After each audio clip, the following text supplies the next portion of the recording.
सिद्धार्थनगर के पथरा बाजार थाना प्रभारी ने भ्रमण कर गरीब, असहाय और वंचित लोगों को कंबल वितरण किए और कहा कि इस कंपा देने वाले ठंड में मौसम में सक्षम लोगों को गरीबों, असहायों और वंचित की मदद के लिए आगे आने की जरूरत है, जो एक मानवीय कार्य है।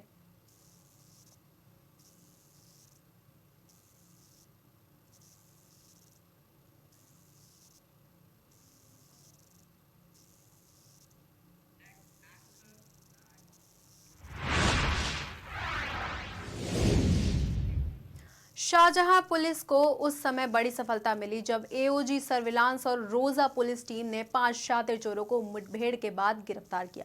साथ ही उनके कब्जे से एक टाटा सफारी गाड़ी, चोरी का सामान और 12 बोर का तमंचा बरामद किया।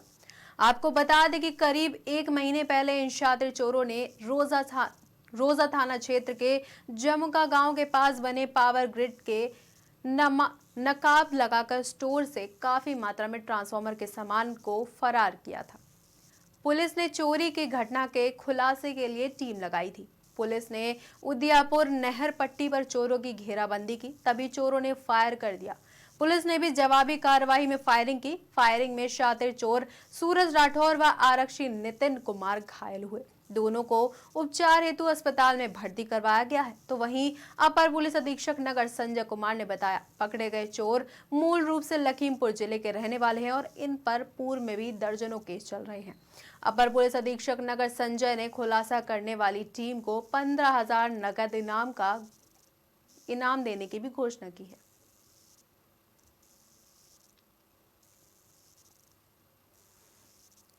ये जनपद शाहजहांपुर में थाना रोजा क्षेत्र के अंतर्गत हाईवे पर पावर ग्रिड कॉर्पोरेशन है, जो कि भारत सरकार का एक उपक्रम है। दिनांक 11/12 की रात्रि में कुछ चोरों द्वारा यहाँ सैनमारी कर लगभग 10 लाख रुपए की विद्युत उपकरणों की चोरी की गई है। उसकी निशानदेही पर पुलिस अधीक्षक महोदय द्वारा क्षेत्राधिकारी सदर के नेतृत्व में एसओजी टीम और 2 अन्य टीमें लगाई गई।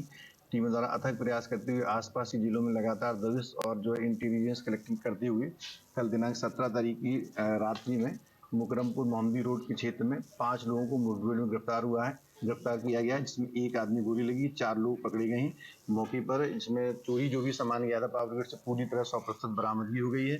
एक वाहन जो टाटा सफारी है, जो जिसमें चोरी में इनके द्वारा प्रयोग किया जाता था, वो वाहन बरामद हो गया है और पूछताछ में इनके द्वारा बताया गया इससे पहले इन्होंने पावर ग्रिड को ही टारगेट करते हुए 3 अन्य जिलों रामपुर, बरेली, पीलीभीत इस तरह की चोरियां की थी और ये चोरी के सामान जनपद लखीमपुर में कबाड़ी के यहाँ बेच देते थे।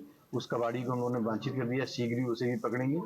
इनका मॉडस ऑपरेंडी इस तरह का है कि ये लोग रेकी करते हैं पावर ग्रिड में और उसमें सैनमारी करके स्टोर तोड़ के सामान उसका चोरी करते हैं और कबाड़ी का बेच देते हैं। खुलासा करने वाली टीम को 15,000 रुपए की नगद पुरस्कार की पुलिस अधीक्षक महोदय द्वारा घोषणा की गई है। सर, हाई सिक्योरिटी जोन है ये, और वहाँ पे चोरी होना एक किस चीज़ की लापरवाही दिखाता है? ये हम लोगों ने देखा है इसमें तो गहराई से जाके, तो पावर ग्रिड में एक रिटायर्ड आर्मी मैन ही जो सिक्योरिटी में रखते हैं और अच्छी सैलरी भी रखते हैं। और बाई द वे उस दिन कुछ लैप्सेस हुए हैं, कुछ कमी रह गई है या कोई कर्मचारी वहाँ पे सो गया है या अनुपस्थित हो गया है, इस कारण इस तरह की घटना हुई है। इस संबंध में हम लोग लिखित में भी पावर ग्रिड सूचना देंगे, कार्रवाई के लिए लिखेंगे ताकि भविष्य में इस तरह की घटनाओं की पुनरावृत्ति ना हो सके। पकड़े गए चोरों को सिर्फ आपराधिक इतिहास दिया है, शाहजहांपुर पुलिस उस पर क्या कड़ी कार्रवाई करेगी? इसमें जो पकड़े गए हैं, इसमें ये 5 अभियुक्त जनपद लखीमपुर के विभिन्न थाना क्षेत्रों में रहने वाले हैं। इसमें से मुख्य बात है इन पर उस पर 14 मुकदमे, 13 मुकदमे इस तरह के मुकदमे हैं। इनके द्वारा लखनऊ, बाराबंकी आदि जनपदों में लगातार चोरी घटनाएं की गई हैं और कई घटनाओं में जेल भी गए। अब थाना पुलिस यहाँ पर इन गैंगस्टर की कार्रवाई भी करेगी और इनका इंटर डिस्ट्रिक्ट गैंग रजिस्टर्ड करा के और आगे की जो भी विधिक कार्रवाई वो अमल में लाई जाएगी। क्या लगता है सर, इन चोरों के जरिए से और भी चोर पकड़े जा सकते हैं? हाँ, इनके द्वारा बताया गया है कि इनके जो कुछ साथी हैं जो कि लखीमपुर के हैं और बाराबंकी क्षेत्र में अक्सर चोरी करते हैं, हम लोग इनसे पूछताछ करेंगे, उन्हें भी प्रकाश में लाएंगे, उनकी गिरफ्तारी सुनिश्चित कराएंगे। ये जनपद शाहजहांपुर में थाना रोजा क्षेत्र के अंतर्गत हाईवे पर पावर ग्रिड कॉर्पोरेशन है, जो कि भारत सरकार का एक उपक्रम है। दिनांक 11/12 की रात्रि में कुछ चोरों द्वारा यहाँ सैनमारी कर लगभग 10 लाख रुपए की विद्युत उपकरणों की चोरी की गई है। उसकी निशानदेही पर पुलिस अधीक्षक महोदय द्वारा क्षेत्राधिकारी सदर के नेतृत्व में एसओजी टीम और 2 अन्य टीमें लगाई गई। टीमों द्वारा अथक प्रयास करते हुए आसपास के जिलों में लगातार दबिश और जो इंटेलिजेंस कलेक्टिंग करते हुए कल दिनांक 17 तारीख की रात्रि में मुकरमपुर मोहम्मदी रोड के क्षेत्र में 5 लोगों को मुठभेड़ में गिरफ्तार किया गया है, जिसमें एक आदमी गोली लगी, 4 लोग पकड़े गए हैं मौके पर। इसमें चोरी जो भी सामान गया था पावर ग्रिड से पूरी तरह 100% बरामदगी हो गई है। एक वाहन जो टाटा सफारी है जो जिसमें चोरी में इनके द्वारा प्रयोग किया जाता था, वो वाहन बरामद हो गया है और पूछताछ में इनके द्वारा बताया गया इससे पहले इन्होंने पावर ग्रिड को ही टारगेट करते हुए 3 अन्य जिलों रामपुर, बरेली, पीलीभीत इस तरह की चोरियां की थी और ये चोरी का सामान जनपद लखीमपुर में कबाड़ी के यहाँ बेच देते थे। उस कबाड़ी को हम लोगों ने वांछित कर दिया, शीघ्र ही उसे भी पकड़ेंगे। इनका मॉडस ऑपरेंडी इस तरह का है कि ये लोग रैकी करते हैं पावर ग्रिड में और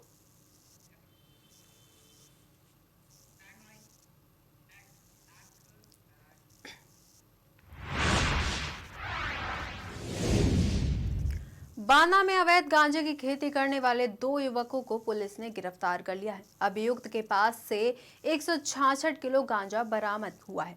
अवैध गांजा कहां-कहां सप्लाई किया जाता था, इसकी पुलिस जांच कर रही है। जांच में जो भी सच सामने आएंगे उसके आधार पर कार्रवाई की जाएगी। मामला अतरा थाना क्षेत्र का है। ये ऑपरेशन ईगल हमारा लास्ट ईयर शुरू किया था।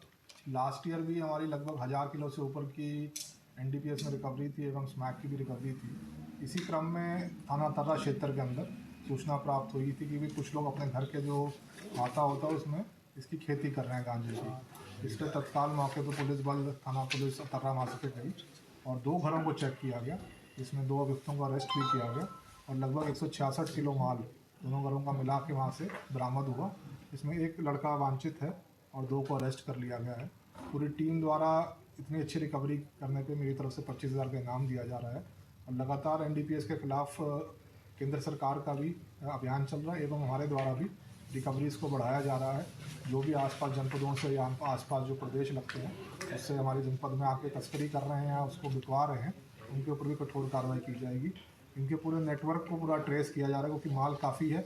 एक जैसे मैंने बताया कि 166 किलो है, तो जितने लोग इनका जुड़े हुए हैं जहाँ जहाँ ये सप्लाई करते हैं उनको इस मुकदमे में जोड़ा जाएगा और पूरा फॉरवर्ड बैकवर्ड लिंकेज करते हुए आगे गैंगस्टर की एक्टिविटी भी इसमें अमल में लाई जाएगी। लगभग ये ऑपरेशन ईगल हमारा लास्ट ईयर शुरू किया था।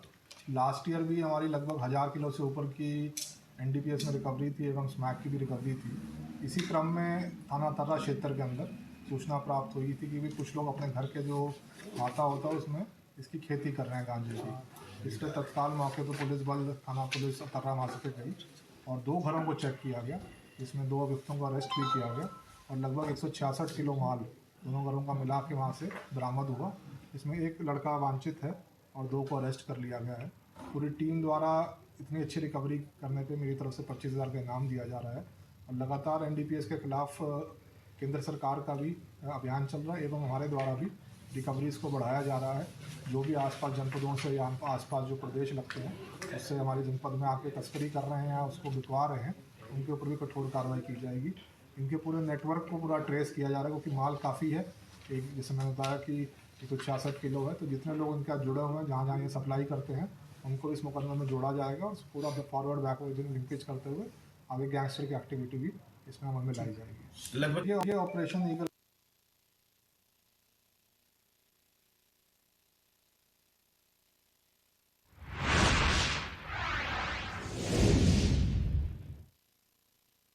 मोर्चा जिलाध्यक्ष द्वारा 6 सूत्र मांग लेकर धरना प्रदर्शन हुआ। शास्त्री चौक पर शुरू निश्चित कालनी धरना प्रदर्शन ग्रामीण द्वारा जमीन की मांग कर रहे हैं। बाबा साहब की प्रतिमा बचत जमीन खोजकर तत्काल लगाया जाए। जमीन के ऊपर नाजायज कब्जा करने वालों के विरुद्ध मुकदमा पंजीकृत कर जमीन को मुक्त कराया जाए। मामला है क्या कुछ इसमें जो है आपकी मांगे हैं? देखिए, इसमें 2-3 प्रकरण है। भारत मुक्ति मोर्चा के द्वारा यूपीपीसीएल का जो निजीकरण किया जा रहा है, प्रदेश व्यापी कार्यक्रम चल रहा है जो पूरे जिला में पूरे जनपद उत्तर प्रदेश के जिला में हो रहा है। और ये जो सबसे जनपद बस्ती में जो सबसे शर्मनाक घटना घटी है, अभी तक आप लोग सुनते होंगे कि बाबा साहब की उंगली तोड़ दी गई, गला तोड़ दिया गया, चेहरे पर काली पोत दी गई। ये जो कार्य करने का काम कर रहे थे दबंग मनबड़ किस्म के लोग जो बाबा साहब से नफरत करने का काम करते हैं, उनके द्वारा आप लोगों को सुनते रहे होंगे। लेकिन जनपद बस्ती का जो सबसे शर्मनाक मामला आया हुआ है कि पुलिस के द्वारा जो चौकी इंचार्ज ब्राह्मण या कलवारी क्षेत्र के अंतर्गत थाना के अंतर्गत आते हैं, उनके द्वारा किसी के सूचना पर जाने के बाद बाबा साहब के जो ग्रामीणों के द्वारा मूर्ति लगाई गई थी उसको असम्मान तरीके से, अपमानित तरीके से इधर उधर करके उखाड़ करके और जबरिया चोरों की तरह से, कोई जान भी नहीं आया, उखाड़ करके लेकर के भाग गए। जब महिलाओं को पता चला उसका, जब वो लोग विरोध करने लगी तो उनको भी डंडा लेकर के, लाठी लेकर के, गाली गलौज देकर के उनको वहां से भगा दिया गया। तो ये चौकी इंचार्ज को जाना चाहिए था। ये उनको लगता था कि जमीन विवादित है, सरकारी जमीन है, तो उनको सुनना चाहिए था कि सक्षम अधिकारी को पहले सूचना देनी चाहिए थी। कोई सक्षम अधिकारी आता, बैठ करके आपस में बातचीत करता। यदि लगता है ये लोग गलत किए तो इनके ऊपर कानूनी कार्रवाई तब बनती थी। कानूनी कार्रवाई करते हुए फिर उसको सासम्मान तरीके से मूर्ति लेकर के जाते। लेकिन इसमें गांव वालों को अगर देखा जाए तनिक भी दोष नहीं है। दोष क्यों नहीं है? 6 वर्ष से लगातार वो लोग मांग कर रहे हैं कि हमको कहीं जमीन निर्धारित कर दिया जाए, हम लोग वहीं मनाए। ये लोग हर जगह कार्यक्रम करते हैं, हर जगह बवाल होता है, पुलिस जाती है, आश्वासन देकर के चली जाती है। ये भी बता रही है कि वो चारागाह की जमीन जो है पुलिस जो है अधिकारियों के आदेश पे ही जो है हटाई गई है। हाँ, बिल्कुल चारागाह की जमीन थी। तो जो सबसे पहले उस पर जो मकान बना हुआ है, क्या अधिकारी कर्मचारियों को संज्ञान में नहीं है? नोटिस भेजने के बाद क्यों नहीं उस चारागाह जमीन को खिलवाया गया? वो प्रशासन कहती है एक मिनट सुनिएगा, प्रशासन कहती है कि चारागाह जमीन पर ये लोग अतिक्रमण कर रहे थे और कब्जा कर रहे थे। बताइए, बाबा साहब सार्वजनिक है कि किसी व्यक्ति विशेष के हैं? ये बाबा साहब को वहाँ चारागाह जमीन थी, बाबा साहब का पार्क बनता तो सार्वजनिक स्थल बनता। लेकिन जिन लोगों ने घर बना करके रखा हुआ, क्या वह सार्वजनिक है? उनके घर में जाकर के आप निवास कर सकते हैं? कब्जा तो वो करके रखे हैं, तो सार्वजनिक स्थल के मांग कर रहे थे। वहां यदि कोई कार्यक्रम होता, किसी की बारात आती है, कोई कार्यक्रम होता, 10, 20, 40, 50 लोग बैठते, वहां धूप घास होती, तब भी कर मांगे हम लोगों का साहब जो बैनर में आप देख सकते हैं कि 6 वर्षों से ग्रामीण मांग कर रहे हैं जमीन की। पहला चीज, तत्काल में जमीन, आज 6 साल नहीं, हमको तत्काल में जमीन वहां उपलब्ध कराया जाए। उपलब्ध करवाने के बाद जो प्रतिमा वहां से अपमानित तरीके से उठाई गई है उसको वहां ला करके लगाई जाए। और जिस ब्राह्मण चौकी इंचार्ज ने ऐसा गलत काम करने का काम किया, बाबा साहब को अपमानित और महिलाओं को गाली गलौज करने का काम किया गया, उसके ऊपर FIR दर्ज करते हुए और उसको तुरंत तत्काल निलंबन किया जाए। नाम है चौकी इंचार्ज का राम उपाध्याय नाम है।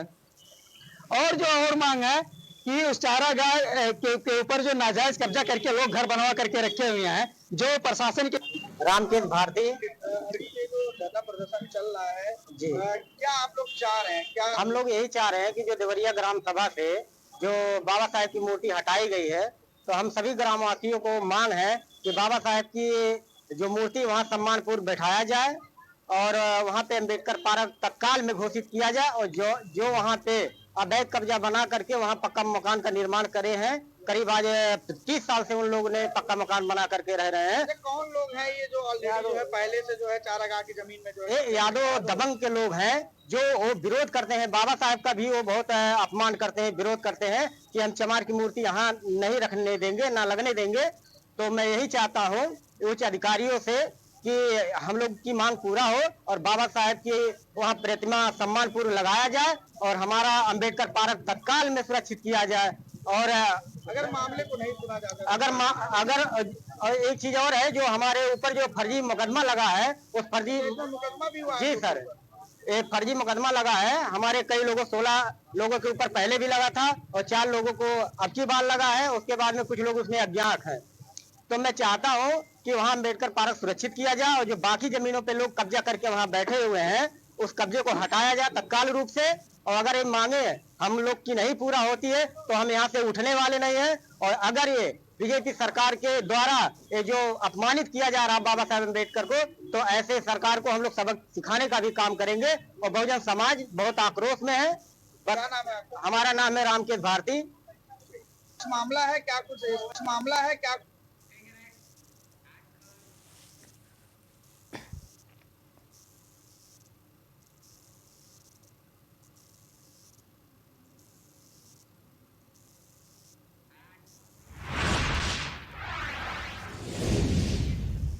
शुगर एक ऐसी बीमारी है जिसके निदान हेतु दवाओं के अलावा भोजन में परहेज, नियमित व्यायाम और प्रतिदिन शुगर टेस्ट कराना आवश्यक माना गया है। शुगर टेस्ट के पुराने टेस्ट में खून की 2 बूंदें रोज देनी पड़ती थी, किंतु अब घबराने की कोई जरूरत नहीं है, क्योंकि अब बिना खून निकाले भी शुगर की जांच हो सकती है।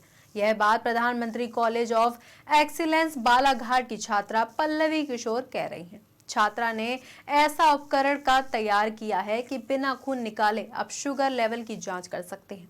जब पल्लवी प्रधानमंत्री मोदी को उपकरण के बारे में बता रहे थे तब प्रधानमंत्री बहुत ध्यान लगाकर पल्लवी की बातों को सुन भी रहे थे। Pallavi Ede, MSc second year zoology department.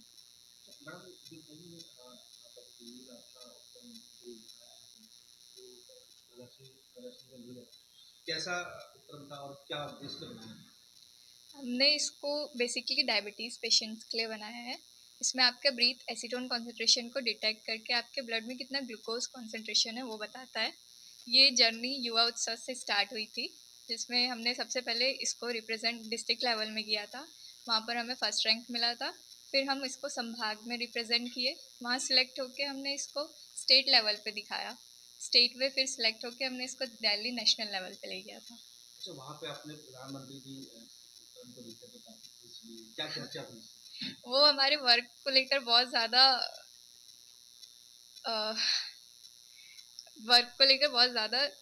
अच्छा, उनने हमको ये डिवाइस को लेकर बहुत ज़्यादा अच्छा बोले कि आप इतने छोटे सी जगह से आ रहे हो और इतना मॉडिफाइड डिवाइस बनाए। उसके लिए हमको बहुत सारा प्रोत्साहन दिया कि आप इसमें आगे वर्क करिए। उन्होंने हमसे बेसिकली पूछा कि आपके साथ कौन सी टीम है, आपको किसका गाइडेंस मिला, तो हमने सर का नाम लिया। मार्गदर्शन किसका मिला था? दुर्गेश एमगासे सर का। कैसे किस उद्देश्य से बनाया था ये उपकरण? उसमें क्या क्या चीज देनी पड़ी आपको? आपने मतलब जिस तरीके से इस उपकरण को तैयार किया है उसमें आपने क्या क्या इस्तेमाल किया है? बेसिकली हमने इसमें सेंसर यूज़ किए हैं, एक डिस्प्ले यूज़ है, वोल्टेज रेगुलेटर्स यूज़ है और कैपेसिटर्स यूज़ है। आसानी से अभी और कहीं और प्रदर्शनी में जाने का क्या था? सर अभी तो इसको कमर्शलाइज कराने का चल रहा है। क्या नाम आपका? पल्लवी एड़े। मैं डॉक्टर दुर्गेश अगासे, सहायक प्राध्यापक प्राणीशास्त्र और रिसर्च फैसिलिटी का इंचार्ज, GSTPG कॉलेज। नेशनल स्तर पे जी, किस तरीके से मार्गदर्शन दिया था आपने और क्या उद्देश्य को लेकर के? सर ये हमारा जो ये आइडिया है, लगभग हम 3 साल से इस पे काम कर रहे थे। तो सबसे पहले हमने ये देखा कि कुछ डायबिटिक पेशेंट्स जो थे उनके ब्रीथ में एसीटोन का कॉन्सेंट्रेशन ज़्यादा हो जाता है, और जैसे जैसे एसीटोन का कॉन्सेंट्रेशन होता है वो उसको हमने ब्लड के ग्लूकोज के अमाउंट के साथ कोरिलेट किया कि बॉडी में अगर इतना एसीटोन है तो उसका ब्लड में शुगर कितना होगा। तो हमने इसके बीच में एक रिलेशनशिप डेवलप किया। इसमें मेरे एक स्टूडेंट हर्ष तिवारी जो नागपुर में अभी हैं, इन लोगों के साथ हमने ये इसका एक प्रोग्राम डेवलप किया और उस प्रोग्राम की कोडिंग हमने एक आर्डिनो के अंदर उसको कोड किया है और एक सेंसर हमने यूज़ किया है इसके अंदर जो बेसिकली अभी एसीटोन के लिए नहीं है, लेकिन हमने उसको स्टैंडर्डाइज किया है एसीटोन के लिए। उस एसीटोन के बेसिस पे वो आपके बॉडी के अंदर कितना ग्लूकोज है ये बता देगा। सबसे बिना खून निकाले ही बिल्कुल बिल्कुल बिल्कुल, ये हमारा आइडिया ही इसी बेसिस पे है कि बार बार पेशेंट को फिंगर पिक ना करना पड़े, ब्लड ना निकालना पड़े। ये थोड़ा कष्टदायक होता है हर किसी के लिए। कोई अगर पेशेंट ICU में अगर एडमिट है, अब उसका हमको कंटिन्यूस मॉनिटरिंग करना है, तो हम उसके मास्क में ये सेंसर को यूज़ करके हम उसको रियल टाइम मॉनिटरिंग, उसका ग्लूकोज का मॉनिटरिंग भी हम कर सकते हैं। तो ये सब सारे हमारे विजन्स के बेसिस पे हमने ये जो इनोवेशन करने की कोशिश करी और जहाँ तक है कुछ हद तक अभी हम इसमें सफलता प्राप्त हुई है और अभी इसमें इस इंस्ट्रूमेंट में बहुत सारे इम्प्रूवमेंट की ज़रूरत है। हम कुछ अभी फंडिंग एजेंसी से हमारी बात हुई है। एक हमारे इंस्टीट्यूट है NRDC, national research development corporation, यहाँ से हमको फ्यूचर में इसके लिए फंडिंग होने वाली है। तो कुछ स्टार्टअप्स हैं जो हमारे साथ MOU करने वाले हैं और उस पर काम करेंगे। और एक मौलाना आज़ाद इंस्टीट्यूट ऑफ टेक्नोलॉजी है भोपाल का, जिसमें केमिकल इंजीनियरिंग डिपार्टमेंट के डॉक्टर पाल सर जो हैं वो हमको टेक्निकल सपोर्ट प्रोवाइड करने वाले हैं। और लोकल सपोर्ट के लिए डॉक्टर वीर प्रकाश अल्लारे सर जो हैं वो भी हमारे साथ इसमें हेल्प करने की आगे की योजना है हमारी। तो हम ताकि हम इसको कुछ 50 या 60 यूनिट हम इसके डेवलप करने वाले हैं और इन 50-60 यूनिट को फिर टेस्टिंग की जाएगी दूसरे ग्लूकोज मीटर्स के साथ। इसका कोरिलेशन लिंक किया जाएगा कि वो किस तरीके से काम करते हैं, अथेंटिक है, कितना अथेंटिक है, और फिर अगर ये सब कुछ अगर डेवलपमेंट अच्छा हुआ तो हमारा प्रोडक्ट मार्केट में भी हम लॉन्च कर देंगे। Pallavi Ede, MSc second year.